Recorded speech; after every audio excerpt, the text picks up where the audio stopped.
नमस्कार मित्रांनो, मी अजय गाडगे. आज आपण ई पीक पाहणी ही घरी बसल्या कशी करायची या संदर्भात सविस्तर व्हिडिओ पाहणार आहोत. तर रब्बी हंगामची पीक पाहणी ही 1 तारखेपासून 1 डिसेंबरपासून चालू झाली आहे, ती 15 जानेवारीपर्यंत चालू आहे. तरी सर्व शेतकऱ्यांनी आपली ई पीक पाहणी आपल्या घरीच करून घ्यावी. त्यासाठी आपण हा सविस्तरमध्ये हा व्हिडिओ बनवलेला आहे, तरी तो आपण पूर्णपणे बघून घ्यायचा आहे. चला तर मग व्हिडिओला सुरुवात करूया. सर्वप्रथम प्ले स्टोअरमध्ये जायचं आहे आणि DCS म्हणजेच ई पीक पाहणी ही ॲप सर्च करायची आहे. ई पीक पाहणी हे 3.0 हे व्हर्जन आपण डाउनलोड करून घ्यायचे आहे. मी ऑलरेडी डाउनलोड केल्यामुळे माझ्या ह्याच्यामध्ये ओपन असा ऑप्शन दिसत आहे. त्यामुळे मी आता ॲप ओपन करतो. ॲप ओपन केल्यानंतर स्किप करायचे आहे. 2 वेळा स्किप केल्यानंतर आपल्याला निवडा हा पर्याय दिसेल. निवडा पर्यायावरती आपण आपला जो विभाग आहे तो निवडायचा आहे. विभाग निवडल्यानंतर ग्रीन कलरचा जो ॲरो आहे त्याच्यावरती क्लिक करायचा आहे. क्लिक केल्यानंतर शेतकरी म्हणून लॉग इन करा या पर्यायावरती क्लिक करायचे आहे. क्लिक केल्यानंतर मोबाईल नंबर प्रविष्ट करा, याच्यामध्ये आपला मोबाईल नंबर प्रविष्ट करायचा आहे. मी माझा मोबाईल नंबर टाकून घेतो. यानंतर पुढे जा यावरती क्लिक करून पुढे जायचं आहे. थोडासा वेळ लागेल मित्रांनो, सर्व्हरशी कनेक्ट होण्यासाठी थोडासा वेळ लागतो. आपण थोडीशी वाट बघायची आहे. यानंतर आपण नवीन खातेदार नोंदणी करा या पर्यायावरती क्लिक करायचे आहे. क्लिक केल्यानंतर आपला विभाग जो आहे तो ॲटोमॅटिक येऊन जाईल. याच्यामध्ये आपण जिल्हा निवडा या पर्यायावरती क्लिक करायचे आहे. क्लिक केल्यानंतर जो आपला जिल्हा आहे तो निवडून घ्यायचा आहे. जिल्हा निवडल्यानंतर तालुका निवडा या पर्यायावरती क्लिक करून आपला जो कोणता तालुका आहे तो निवडून घ्यायचा आहे. तालुका निवडल्यानंतर खाली गाव निवडा यावरती क्लिक करून गाव निवडून घ्यायचे आहे आपलं कोणतं आहे ते. यानंतर हिरव्या कलरच्या बटनावरती क्लिक करायचे आहे.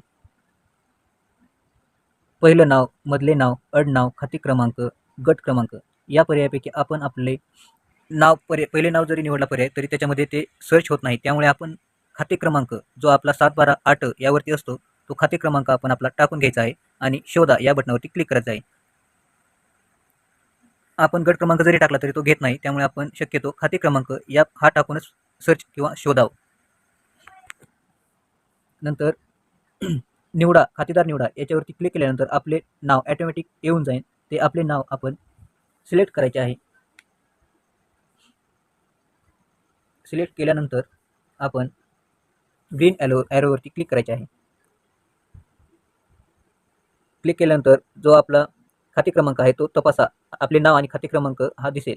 त्यानंतर आपण ग्रीन बटनावरती क्लिक करून पुढे जायचं आहे. त्यामध्ये आपल्याला सांकेतांक पाठवा हा पर्याय दिसेल. यावरती पुढे असं क्लिक करून पुढे जायचं आहे. पुढे गेल्यानंतर थोडासा वेट करेल. आपल्याला दाखवत आहे सर्व्हर बरोबर संपर्क होत आहे, वाट पहा. हे तर माझे अगोदरच अकाउंट असल्यामुळे अगोदरच नोंदणी आहे हा पर्याय दाखवत आहे. होय करून पुढे जायचं आहे. नंतर खातेदार निवडा यावरती क्लिक करून आपण आपले नाव सिलेक्ट करायचे आहे. आता यामध्ये मी जास्त लोकांचे ई पीक पाहणी केलेले आहे त्यामुळे जास्त नाव येत आहेत. तरी आपण आपलं एकच नाव येईल ते आपण सिलेक्ट करून 4 अंकी सांकेतांक हा टाकायचा आहे. तो सांकेतांक आपल्याला जर आला नसेल तर सांकेतांक विसरलात यावरती क्लिक करून आपण आपला सांकेतांक चेक करायचा आहे. आपण क्लिक केल्यानंतर लगेच आपल्याला ते दिसेल सांकेतांक.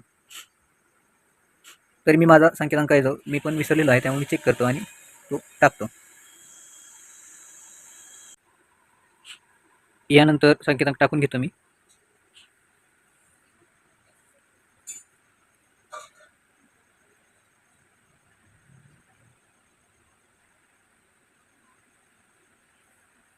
यानंतर थोडासा नंतर आपण कायम पड चालू पड नोंदवा हे पण करू शकतो याच्यामध्ये. पण आता सध्या आपल्याला रब्बी हंगामचं पीक पाहणी नोंदवायचे आहे. त्यासाठी आपण पीक माहिती नोंदवा यावरती क्लिक करायचं आहे. क्लिक केल्यानंतर आपल्याला पीक पेरणी माहिती भरा हा ऑप्शन ॲटोमॅटिक दिसेल. त्याच्यामध्ये खाते क्रमांक आपला निवडायचा आहे. जो आपण खाते क्रमांक टाकलेला आहे तोच दिसणार आहे त्याच्यामध्ये. खाते क्रमांक निवडल्यानंतर आपण भू क्रमांक किंवा गट क्रमांक हा निवडून घ्यायचा आहे. भू क्रमांकाच्या खाली आपल्याला निवडा हा पर्याय दिसतो. त्याच्यावरती क्लिक करून आपला जे पण खाते क्रमांकामध्ये आपले गट नंबर दिसतील ते आपण गट निवडायचा आहे. जो आपल्याला पिकाची नोंदणी करायची आहे तो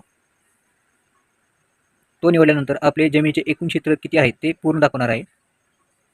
त्याच्या खाली पोट खराब आहे की तो किती आहे तो पण दाखवेल. आणि त्याच्या खाली आपल्याला हंगाम जो आपला आता चालू आहे त्याच्यामध्ये संपूर्ण वर्ष किंवा रब्बी, आपल्याला जर फळबाग असेल तर संपूर्ण वर्ष हा हंगाम निवडायचा आहे, किंवा आता सध्या आपला रब्बी हंगाम चालू आहे तो रब्बी हंगाम आपण निवडून घ्यायचा आहे.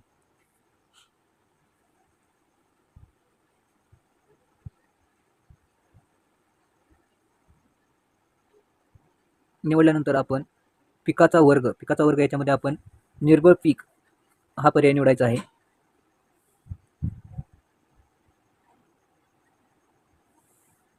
त्याच्यामध्ये नंतर निर्बळ पिकाचा प्रकार निवडा, याच्यामध्ये आपण पीक आहे की फळपीक आहे हे निवडायचं आहे. आपण सध्या आता रब्बीचं करतो, नंतर पीकच निवडावं लागेल. त्यानंतर पिकांची किंवा झाडांची नावे याच्यामध्ये आपल्याला भरपूर असे पर्याय दिसतील. त्याच्यामध्ये आपण आपल्याला जे नोंद करायचे आहे ते करा, पीक करा, निवडा. आता याच्यामध्ये आपल्याला किती आहे ते पीक आपल्या गटामध्ये ते नोंदवायचं आहे. आता सध्या मी पीक पाणी ऑलरेडी केलेली आहे, त्याच्यामुळे आता माझं फक्त 0.2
व्हिडिओ आवडला असेल तर सबस्क्राईब करा आपल्या बळीराजा टेक मराठी चॅनलला.